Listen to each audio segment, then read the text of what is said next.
Radio Rahim with Regis Prograis, making the journey here to Dallas. Yet another hallowed ground for sports. Right.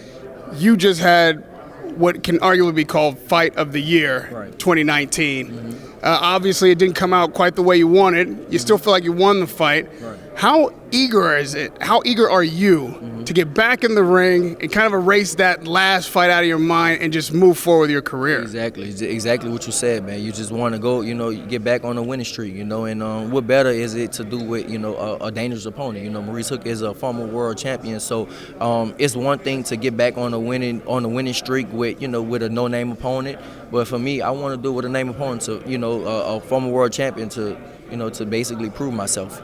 Nobody would have given you any stick about taking a lesser opponent. Right. Just came off a tough fight. You want to get in line for the rematch. There's always Ramirez out there.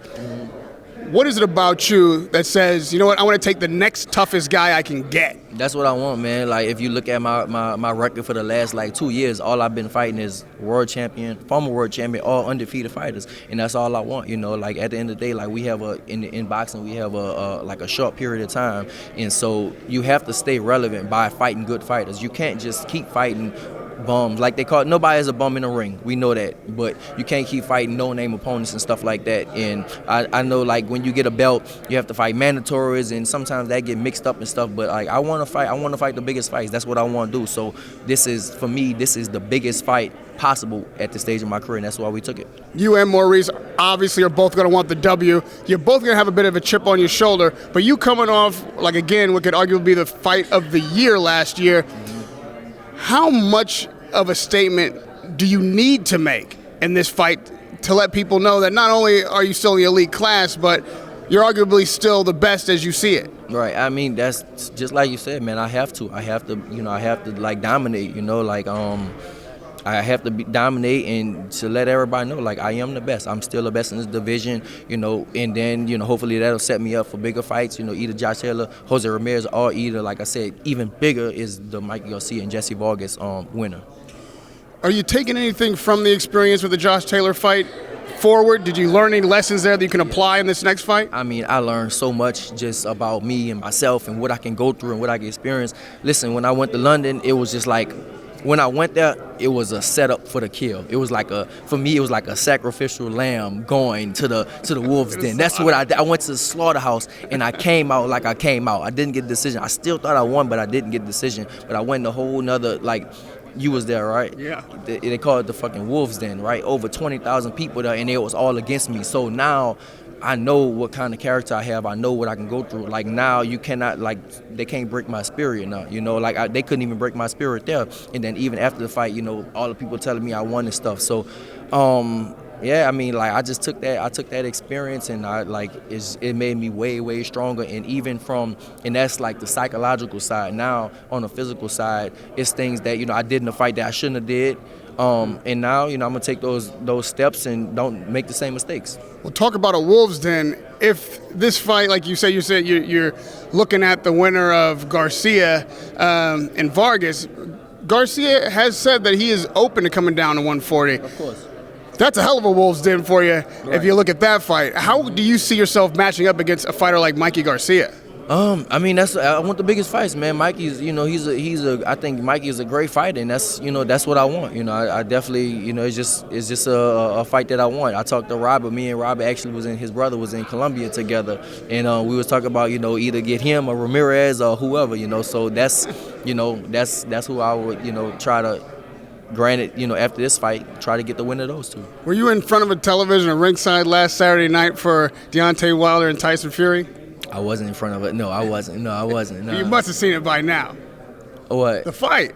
Oh no, you say in front of television. I was there ringside, at the fight. Oh yeah, no, I was at the fight, man. That was fucking crazy, man.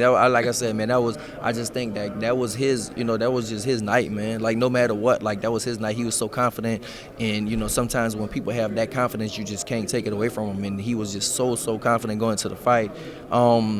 It was his night. It was special. It was historic. I'm proud for him. I'm happy for him. And hopefully, Deontay comes back. Hopefully he can learn from that and come back stronger. So.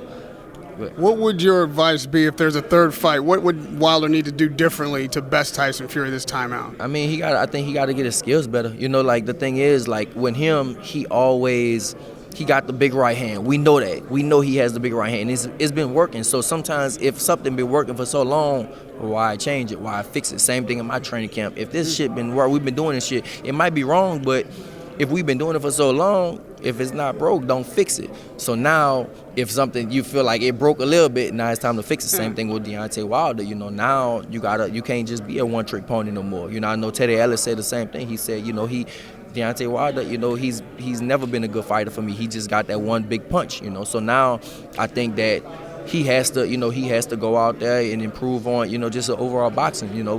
But sometimes when you are a fighter and you are so good and everything is working for you so good, why would you change it? Same thing like I just said. You don't need to change it. I know I'm going to land his right hand. If I land it, I'm going to get him. And the same thing last time, he caught him. He caught him twice with it, and he put him on his ass. So he like, oh, fuck, I'm going to do the same thing. And now it just didn't work. You know, it's interesting when I see two fighters at such a rival point like you and Maurice Hooker. And then I talk to you guys, and you sound very similar, like flip sides of the same coin. You know, you're big, your hometown is big, your jury's almost the same, you talk the same way. What is the difference between you two? I don't know. I mean, I don't know the difference between us, man. I really can't tell. You know, I just know, like, I know in this camp I'm going to be so hungry, like so much hungrier than ever. You know, I have to, like I said, this is a make or break. And same thing, but I don't know the difference between him. I know he said the same thing. It's a make or break type of fight. And for me, it is. It's a make or break type of fight. You know, like not.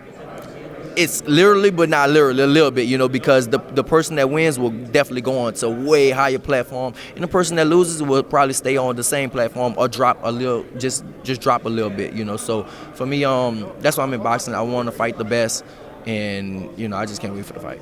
I can't wait for the fight either. Congratulations to you on taking a fight like this when you didn't have to. Always a pleasure to talk to you, Regis. Radio Rahim with Regis Prograis.